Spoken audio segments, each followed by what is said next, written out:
It's a Monday mailbag. We've got your questions, including what does Shohei Ohtani to the Dodgers do to Michael Busch? Let's talk about it. You are Locked On MLB Prospects, part of the Locked On Podcast Network, your team every day.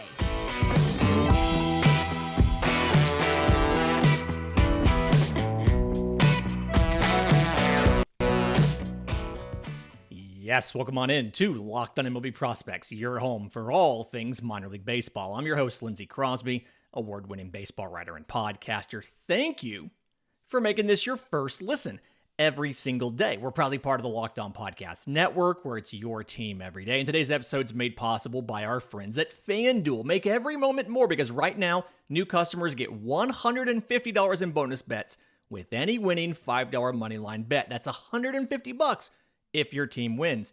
Visit FanDuel.com/lockedon to get started. So, the news, massive news over the weekend, right? Shohei Ohtani to the Los Angeles Dodgers, 10 years, $700 million.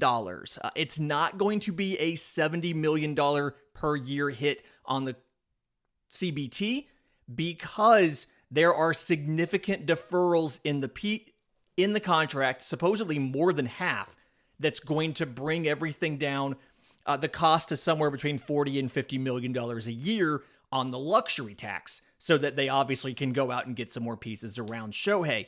And there's still a lot to go with that. The Dodgers haven't announced the piece yet. They're making a trade on Sunday with the Yankees to clear 2 spots on the 40-man roster so that they can put Shohei and reliever Joe Kelly on the 40-man roster. So they're moving 2 40-man players to New York for a non-40-man prospect. I don't know who those players are. That's not been announced at time of recording. But that's not really the big thing here. The big thing here, what we have to figure out, is what adding these players, in this case, adding Shohei Ohtani, what that does to the playtime of some of the top prospects and the former top prospects in that system. And the 2 guys that I'm thinking of specifically, Michael Busch and Miguel Vargas, 2 infielders, both got chances in MLB last year. Both of them didn't do that great in their MLB looks, and Vargas got more consistent playtime than Busch. But what happens next? Which one of these guys would be more likely to get moved? When you look at Michael Busch and Miguel Vargas, at the major league level, Busch played mostly second base. That's where Vargas played, and I think it was 600 plus innings for Vargas. It was about 220 for Busch. Again, Vargas got the job out of spring training and was playing that early, and then got sent down because he wasn't hitting that well. In 81 games in MLB, Miguel Vargas was batting .195 with a .305 on base and a .367 slugging percentage. 7 home runs and 26 extra base hits, 38 walks to 61 strikeouts, and 3 of 5 on stolen bases. He was fine defensively at second, had a .982 fielding percentage, committed 5 errors in 613 2/3 innings. But the issue wasn't the defense, the issue was the offense. And when he went back to AAA, he did fine. 60 games in AAA for Miguel Vargas, batted .288. It's .288, .407, .479, 25 extra base hits, 10 home runs, 46 walks to 57 strikeouts, and a perfect 8 of 8 on stolen bases.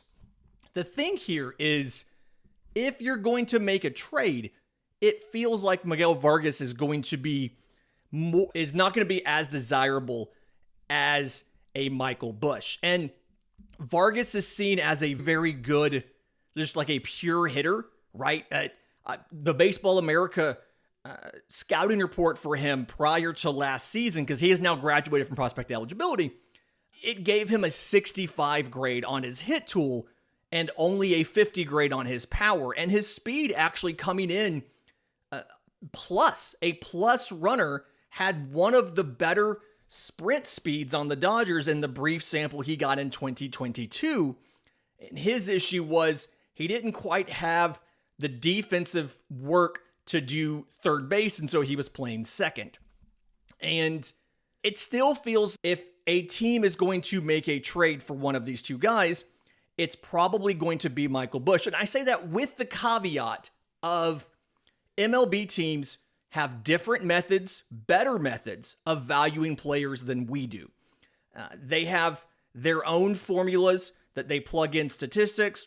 The formulas are better than anything we have publicly, like a steamer projection, anything like that.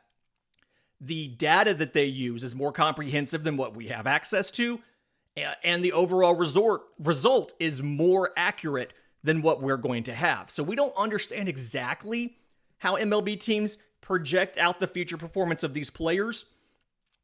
If you're looking at from the perspective of who would have more value based on their performance in AAA and their performance in the major league level, it makes sense to think that Michael Busch would get more of a pass for what he did in MLB. Miguel Vargas, and yes, he had an injury in spring training, but Miguel Vargas, in essence, came up, had the job, consistently couldn't perform that well and got sent down, and that's when Mookie Betts really started playing a lot of second base.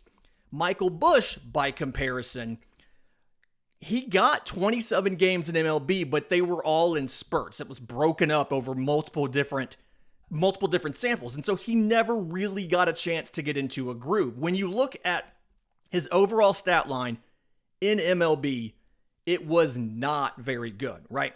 167, 247, 292. 2 home runs, 5 extra base hits for Michael Busch, 8 walks to 27 strikeouts, and 1 for 1 on stolen bases. But again, it was very sporadic playtime. He came up in late April, and he got 7 games before going back down to Oklahoma City. He came back up in mid-June and got 8 games before being sent back down to Oklahoma City. And then he came up in August, and he got 12 games before being sent back down to Oklahoma City. Really hard for a player to adjust given the lesser playtime and not given a chance to just have the job every day. He played some third, he played some second, he played some first, played a little bit of left field as well. But when he was in AAA, his performance was markedly better than what Miguel Vargas did. Michael Busch in AAA, 98 games in 2023. 323, 431, 618. 27 home runs and 57 extra base hits. 65 walks to 80 strikeouts and 404 on stolen bases. The issue you have when looking at these guys at the major league level is obviously Shohei Ohtani is your DH. You have Freddie Freeman at first. They've announced Mookie Betts is going to be the primary, not the everyday, but the primary second baseman. They re-signed Max Muncy, so he's going to be at third base. And then Gavin Lux projects to be the shortstop, but neither of these guys can play shortstop anyway. And so unless you stick one of these guys in a corner, you send somebody to a left field. Miguel Vargas in 2023 played 7 games in left field in Oklahoma City. 56 2/3 innings. He had an error in that stretch. Unless you send one of these guys to the outfield, you don't have playtime for either one. But Michael Busch has more of an... It's easier to explain away Michael Busch's major league struggles. And Michael Busch had better performance in AAA than Miguel Vargas did from a statistical perspective, from a counting stats perspective, using the rate stuff because it was only 81 games for Vargas compared to 98 for Busch. All of that. And Vargas's hit tool isn't as flashy or as appreciated as Busch's power tool. Now, that's more of an us thing than it is a MLB front offices thing. They're not always susceptible to that kind of stuff. But it really feels if one of these two guys is going to get moved, and some of this does depend on the team, it feels like if, let's say, the Dodgers trade for Shane Bieber, Miguel Vargas is probably going to be part of the ask from the Guardians because they like the high contact guys. I really think if that trade were made, they probably wouldn't take either one of the infielders, and hopefully they'd go for some outfield options. But if they were to take one of these two, you could see Miguel Vargas being the ask from the Guardians because they prioritize contact. But it would be very easy to imagine Michael Busch and, let's say, 2 pitchers, a Nick Frosso and a Kyle Hurt, that 3-player package being the majority of the return going to the Chicago White Sox for 2 seasons of Dylan Cease, right? And it's something where Michael Busch is not great really anywhere he plays. He had a .920 fielding percentage in AAA at third base, 13 errors in 538 innings. He had a .990 at second base. Either way, they're there to hit. And the White Sox, it feels, are a type of organization that would want the power. And it feels like more organizations would want the power-hitting infielder than they would the contact-hitting infielder. So, interested to see what happens. Interested to see which one of those guys ends up getting dealt, because I doubt they're both kept and either converted to the infield or just used as backups going forward when you have long-term security at first base, now second base, and DH from that big three. In just a minute, couple different questions here about the Texas Rangers. We'll talk about them next, right here on Locked on MLB Prospects.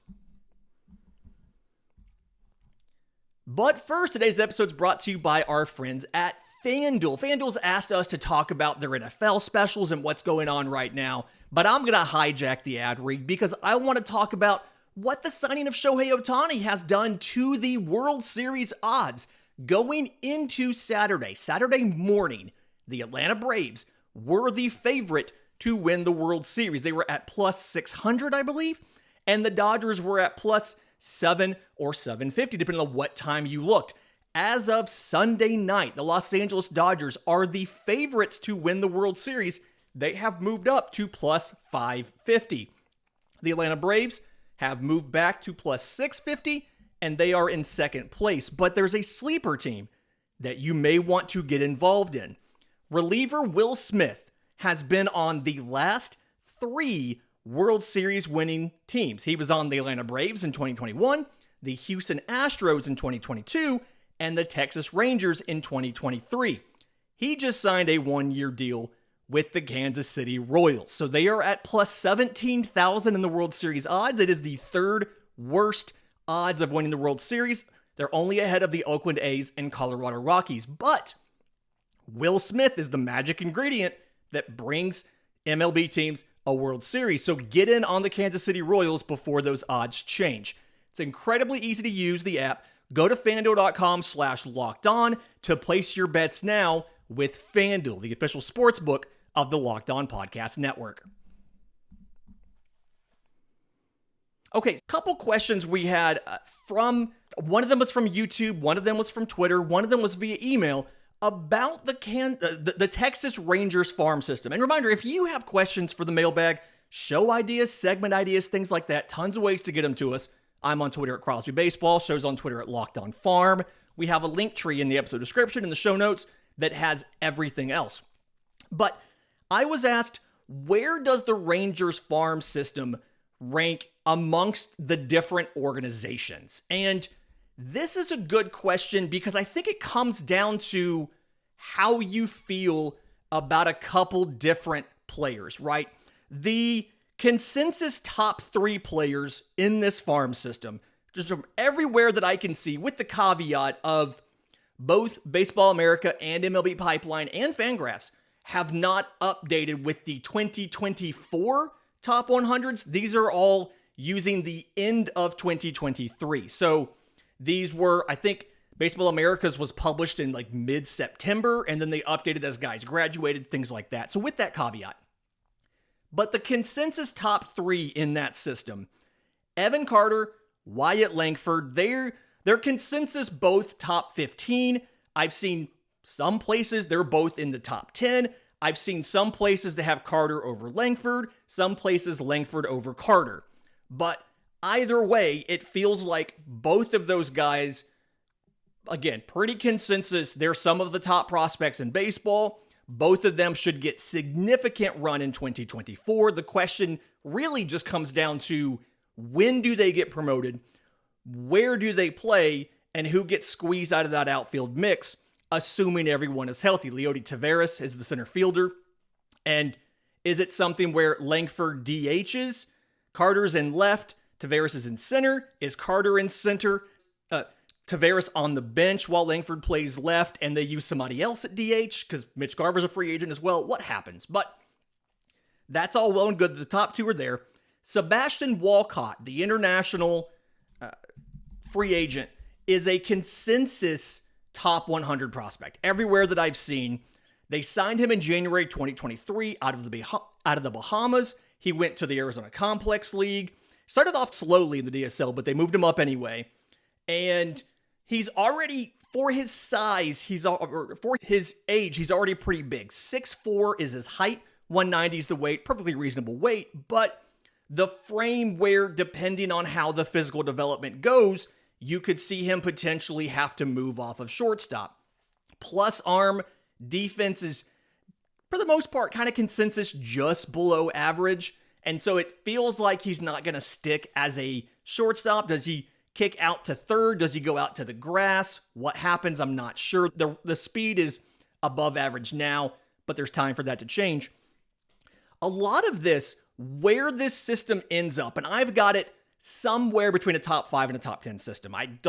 Truth be told, I was waiting till after the winter meetings to sit down, waiting for some trades to happen to figure out where the organizations would rank, because the last thing I wanted to do was sit down and rank them all and then immediately see guys traded out. We're expecting some trades for Tyler Glasnow, for Dylan Cease, things like that. I haven't sat down and done my farm system rankings yet. And from what I can tell, a lot of the prospect apparatus has also not done that yet because we're expecting trades. But off the top of my head, I have them as a top 5 to top 10 system.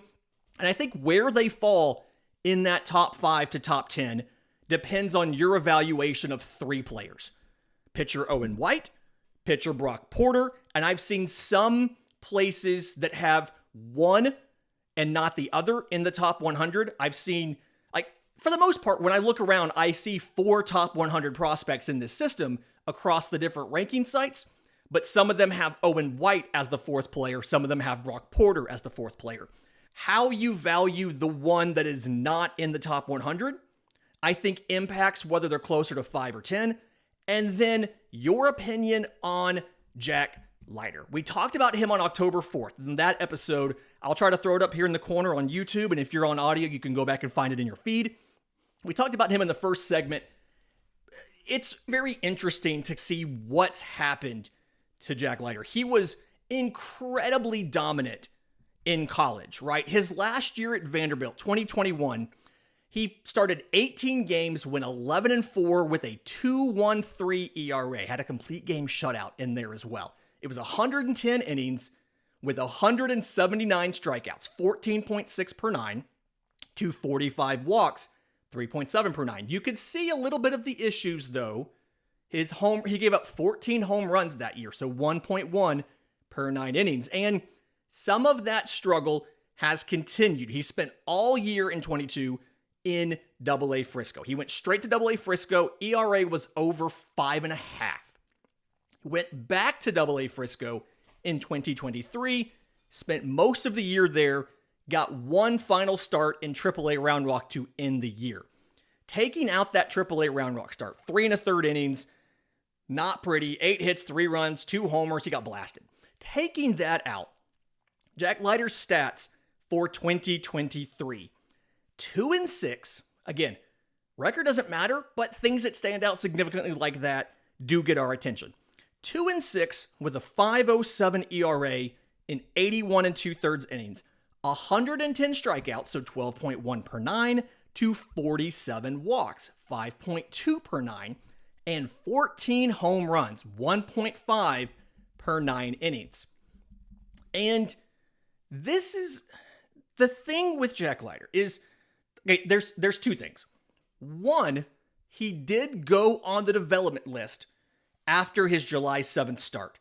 He went 1/3 of an inning, not a misread here, 1/3 of an inning, 5 hits, 6 runs, 5 were earned, 2 walks, just completely fell apart, right? He went on the development list after that.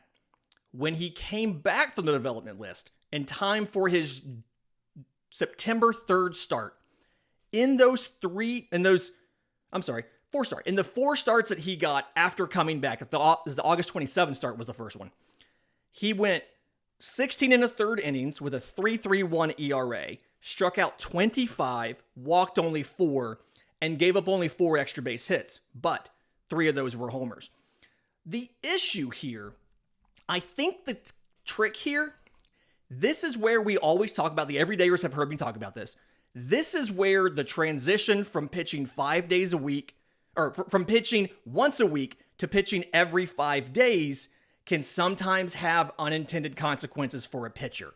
Jack Leiter does not look like the same pitcher that he was in college.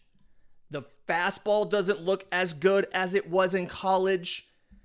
It doesn't have the same type of movement. He doesn't throw it up in the zone as much as he needs to. He has a curveball, he has a slider, and then a changeup. And they don't look the same as they looked when he was in college. And I don't really know why, because you look at the combination of stuff and he should be better than he has been. The fastball gets pounded. The velocity is good. He can run it up to the high 90s. Like, all of his stuff is much better than the results. And so this is something where we may need to back off a little bit on how good we think he's going to be. He looks like he might profile more as a number 4 or so than potentially a number 3 or higher. And this is, I think 2024 is a very important year for him. I think he'll be in AAA most of the year, but how he pitches early in the year and then what they do with him at the major league level, I think will give us an idea of how the organization values Jack Leiter. In just a minute, I want to talk about tanking because we saw the draft lottery last week, had some really interesting results. We'll do that next right here on Locked on MLB Prospects.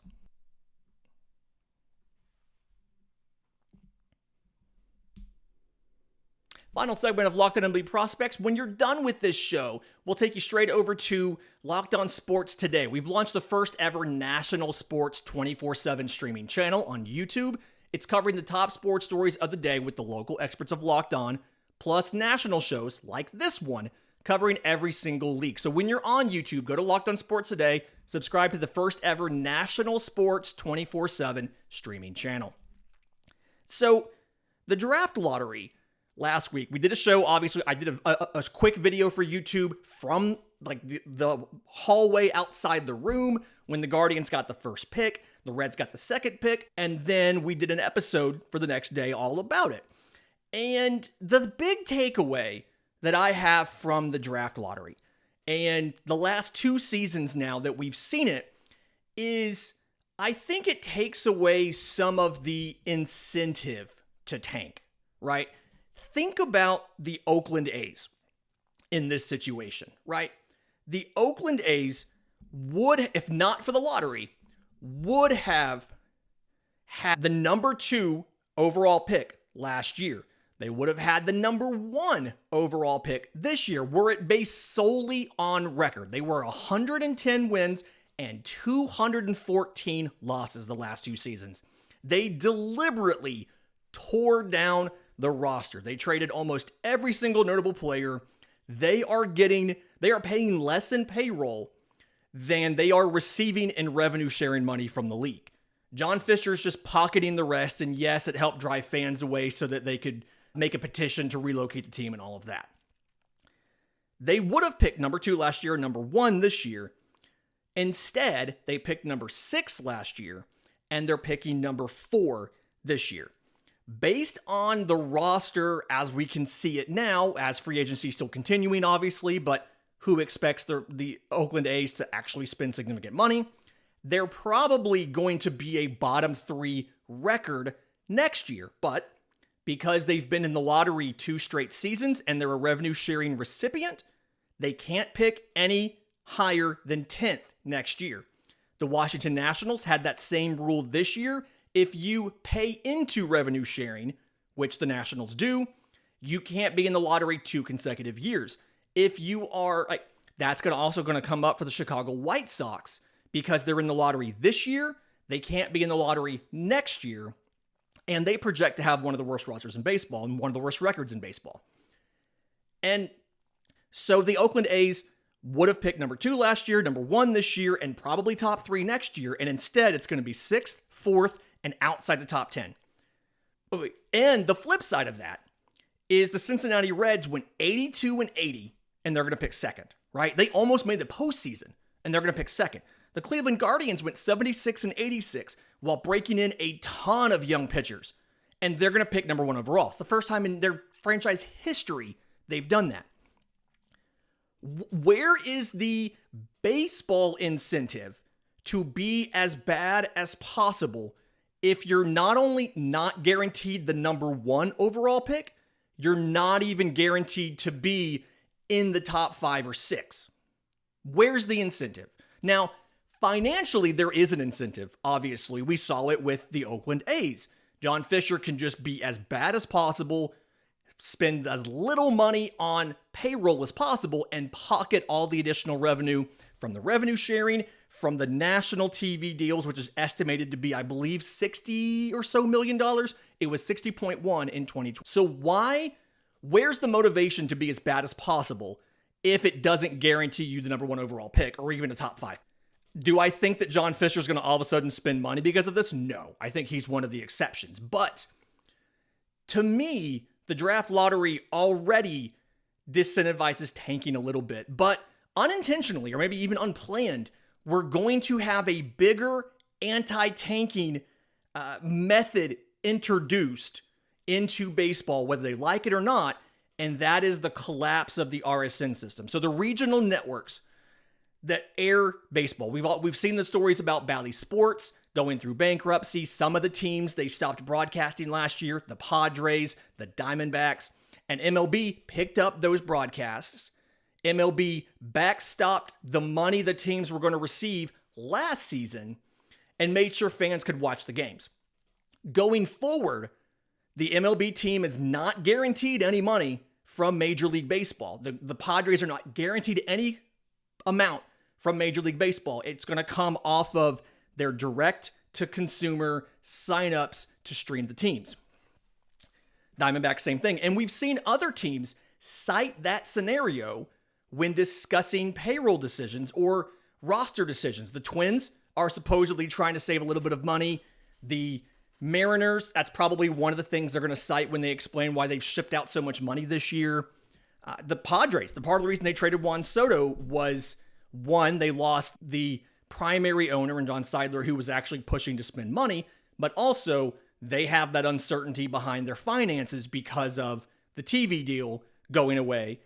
And as that continues to happen, Bally Sports is only committed to the bankruptcy court to broadcasting through the 2024 season. All MLB teams who are currently with Bally will have to find another broadcast partner after 2024. And some of them may not even have Bally for 2024. What MLB has gone to instead has been that direct-to-consumer model. Quick refresher on how the RSN model worked.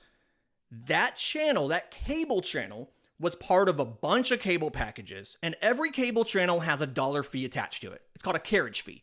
That's the amount per subscriber that the company, that in this case, that went back to Bally or whoever, and that's how they paid for these TV deals to the teams.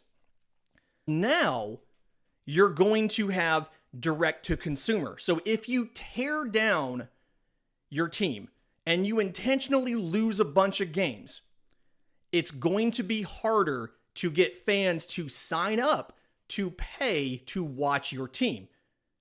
Those local television deals, which for a lot of teams come out to about a quarter of their revenue, the ones that we know about, that was guaranteed. You got that dollar amount whether the team won 100 games or 50 games.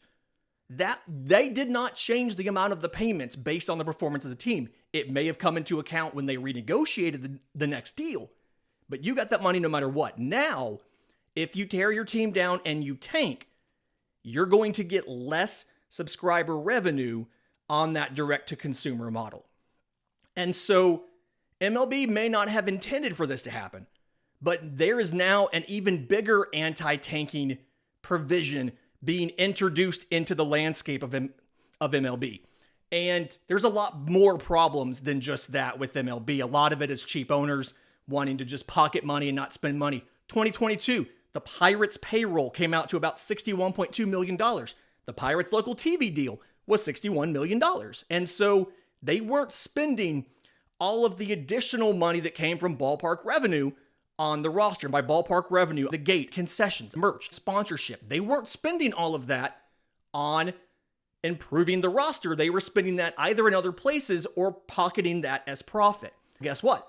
After 2024, that $61 million is gone. Yes, every team will get around $60 million in national television revenue, but you're going to have to put out a competitive product if you want people to sign up $20 a month, $25 a month, whatever it costs to watch your team on a streaming app. Fantastic week this week. Couple fun stuff, couple fun shows coming out for you. In the meantime, if you have feedback, comments, questions, anything like that, I'm on Twitter at Crosby Baseball. Show's on Twitter at Locked On Farm. Lots of other ways to reach us. They're all in the episode description. They're all in the show notes. Until tomorrow's show, remember, it's always a great time to pay a minor leaguer.